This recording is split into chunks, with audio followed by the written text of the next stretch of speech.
In order to do chain making, we want to talk first about how to anneal the wire before you even get started. So this is 22 gauge copper wire. If you're going to be doing the woven chain, you're going to want to use 22 gauge fine silver wire. But no matter what, the start is that the metal has to be annealed. So you see that it's all bound on this, so it's going to be work hardened. So we have to make sure that we anneal it well. So first step, get enough that you can use. And all of this will take just getting used to how many links you can make before you kind of go crazy. So you could do a little bit more copper if you wanted to. And the first thing that I'm going to do is I'm going to bind this copper up on itself as much as I possibly can so that there's no little pieces of it sticking out. And then I just need to anneal. And so I can use a number 1 tip. I don't need this big old number 2. And I'm just going to be continually going around the metal. I don't want any areas to get too pink. If you are going to do fine silver, I would suggest to anneal in the dark because the fine silver can melt really, really quickly. And so then that's it for this one. So it's annealed and it's going to be ready to make our links. Okay. So we've had a set change here. We're back in my home studio and I am ready to show you the next step of working with making chain links. So we have this copper wire that we annealed. It's my dog groaning at me. So I'm just gonna, I pickled this and used baking soda and water and cleaned it. So I'm just unwinding it. So the directions that I gave you for the double loop and loop chain told you exactly which gauge of metal we are going to use and which circumference for a dowel rod. So that's really awesome because they've already done all of the math to make sure that it works out great. So what I would just remind you is that you're just going to take your dowel rod and you're going to line your ruler up over the diameter of it. And then remember that my little dashes that are here on my inches side, those are all 16ths. So from the very end, I have 1, 2, 3, 4, 5 16ths. So it's a 5/16 inch dowel rod. So what I have done is I have pre-drilled a hole on one side, and that is going to be so that I can make my links. So I'm going to put the metal in the hole. And just enough so that it connects. If I can avoid having it all the way across, that's helpful so that it doesn't cut my fingers. And then you can see that I'm holding really tight with my left thumb and the metal is coming through my left hand. I'm holding it pretty tight. So 1, it's work hardening, but 2, it's making perfect links. And it's important that you push it right next to the previous link. And so you see that was getting ready to go off, so I just unscrewed it just a little bit. And then I'm just tightening there. So we do have a jump ringer at school, and I can show you guys how to use that. I like showing this method because you can do it with a dowel rod at home. You can do it with, I use knitting needles sometimes, or even if it's a small gauge, I'll use like the shaft of a disc cutter, being careful that I don't cut myself. And basically any machined metal thing. So I've used a nail before for really small links. This is just such a good way to make links. And so you can see my left hand is still doing its job. I kind of have this right between the bench pin and it's going, oh my goodness, this is going to be awesome. It's going to be a lot of links. So I have almost gotten there. You can expect a little bit of waste whenever you're making links. So if you're using fine silver links, I would get a container that you can keep all of those links, because you can certainly melt them back down as fine silver, or you could use them to alloy some sterling silver again. With the copper, I usually just make a pile and I put it in with my scrap. And so I just use some side cutters to cut off the ends that are a little bit funky there.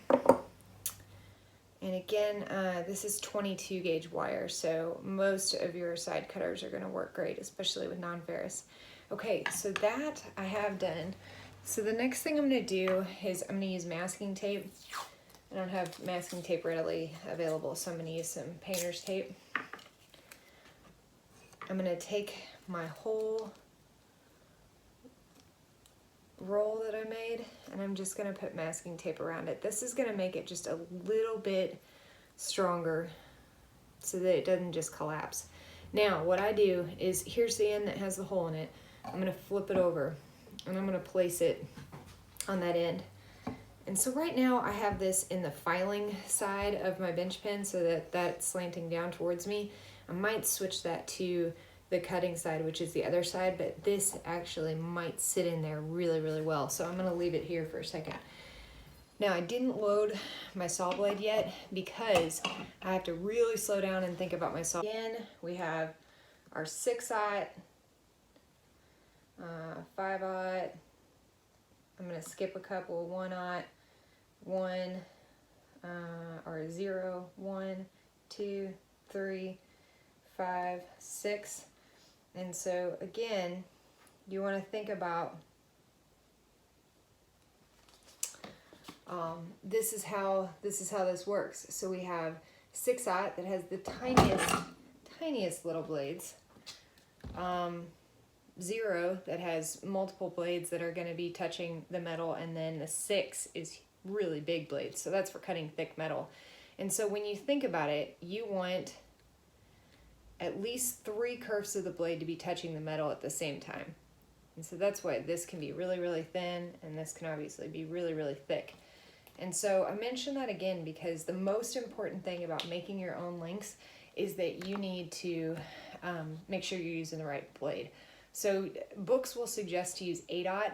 I'm going to use 6/0 because I often end up actually breaking the blade in the jeweler's saw just loading it. So glasses on. And I might have even just broken this one by sitting it down. So you need to look and make sure that you have like a Christmas tree shape.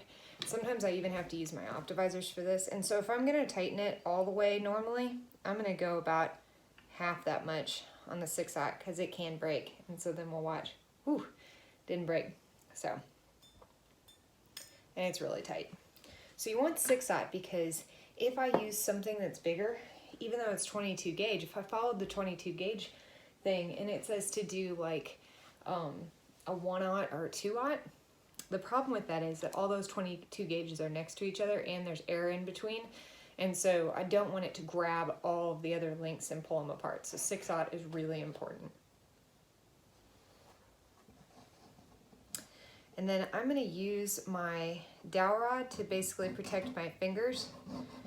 And so the first one might go kind of crazy for a little bit until you get through the material.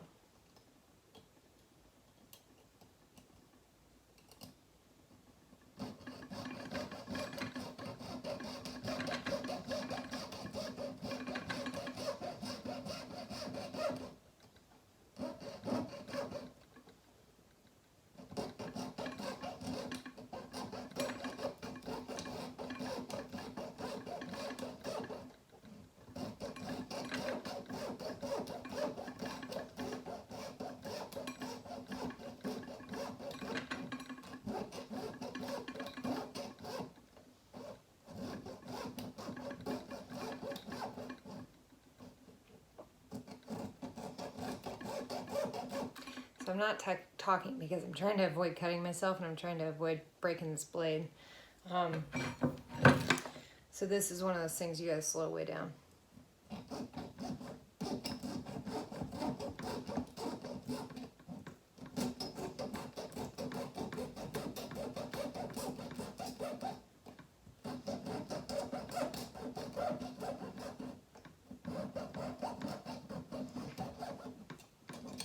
So you might be wondering, like, why is this even remotely worth doing this way? It's because you end up with absolutely perfect links. So you want, if it's fine silver, you want to be able to fuse the metal together, so that metal needs to be touching each other. And so you can't have like a little squeezed part from the pliers. So you really do need this to be like that. Oh my gosh, I've got like so much to work with now. So I generally just toss the ones that are funky, maybe from filing.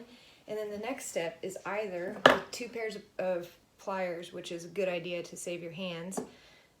You hold one side, and the other side you go kind of forward, back, together. And you might even be able to kind of give it one last little touch there. Oh my gosh, perfect circle.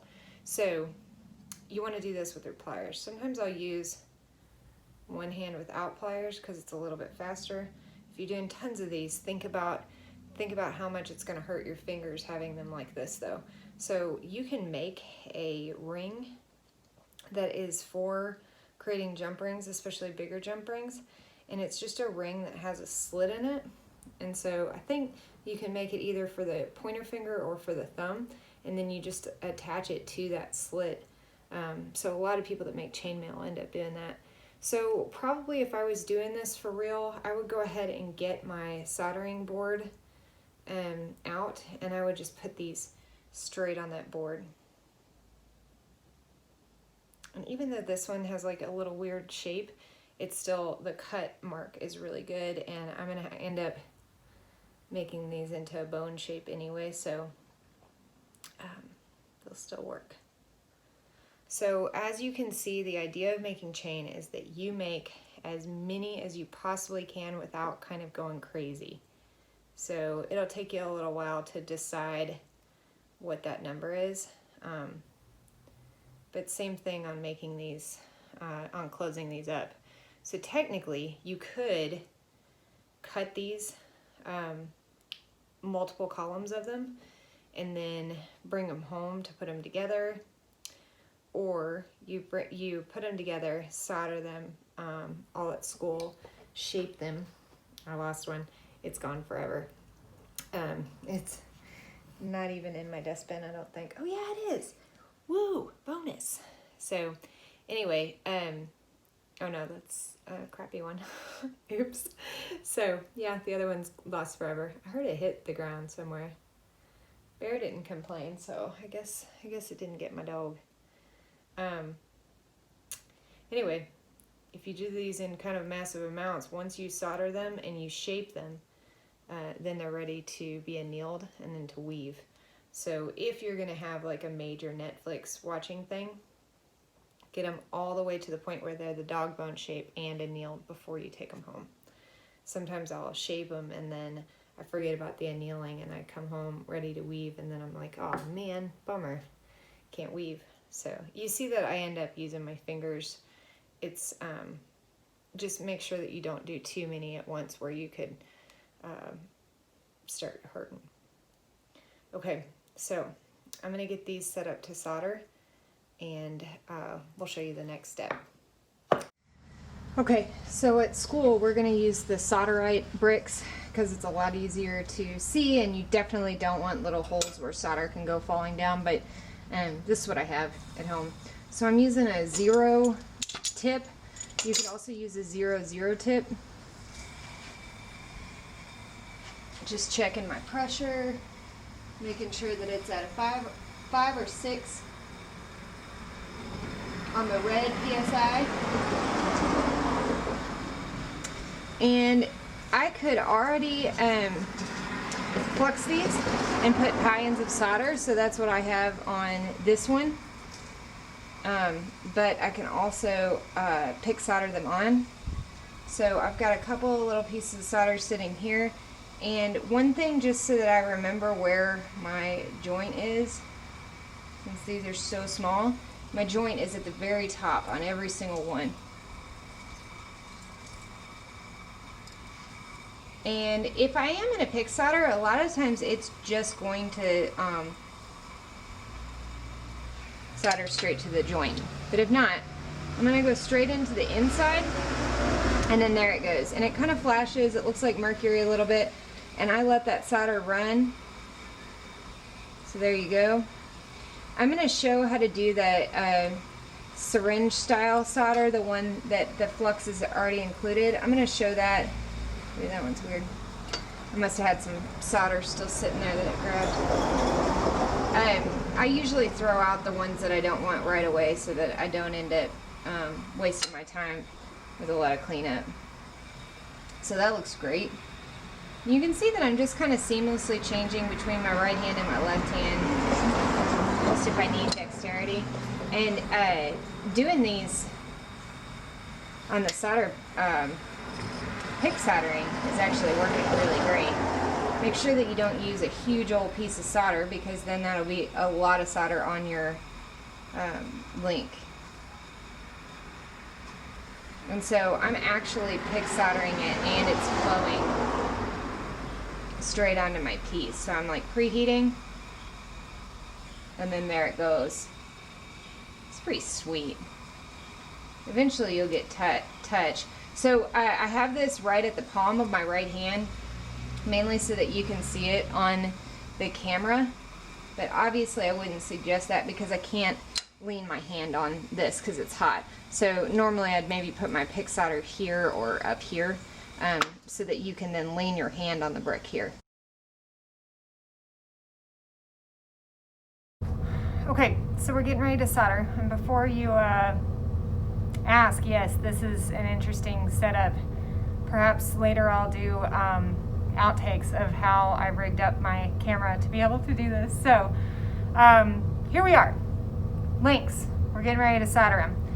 I'm using a size 0 tip. You could also use a 0.0 tip. I tend to like a little bit more fire, but then I'll lay off of the links as I go. And then again, this is going to be on the white soldering pad, but I put it on this so hopefully we can see it a little bit better.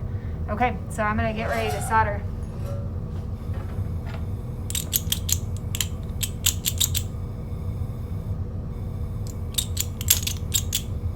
I like when this happens.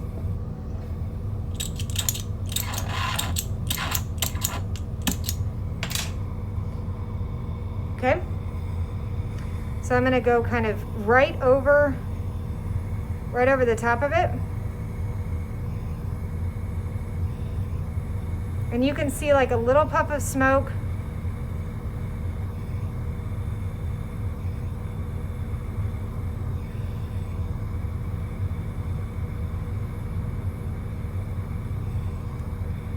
And we'll see, I think this solder might have seen its last days last semester, so these might not work as well.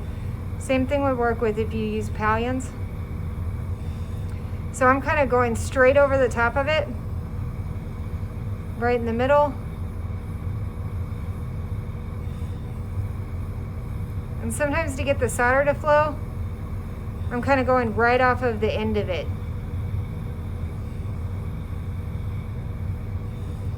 And you can see it glow. You'll see that little, it doesn't look as much like mercury as our other soldering, but you'll see it just glow a little bit. And I don't know if you can see the smoke coming off, but it did mention that if you're going to use that flux and solder that's in there on the same one, you want to make sure that you have good ventilation, because you can actually see the smoke coming off of this one.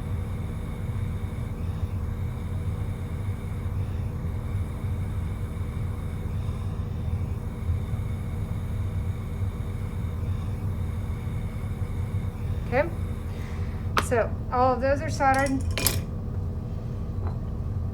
and then I usually just take the whole block, because it's not crazy hot on the bottom of it, and I can just dump them off. So I'll probably have to use tweezers to do that. So I've just dumped them off in the water. That's all set. And then what I'm gonna do for the pickle is we have a couple of these cups with drilled holes in them. So I'm gonna go ahead and put all of those into that cup. And then I will carefully drop this whole thing into the pickle because the plastic won't hurt the pickle.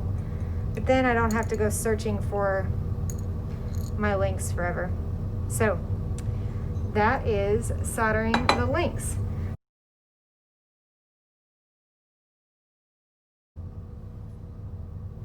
Okay, so we're getting ready to solder.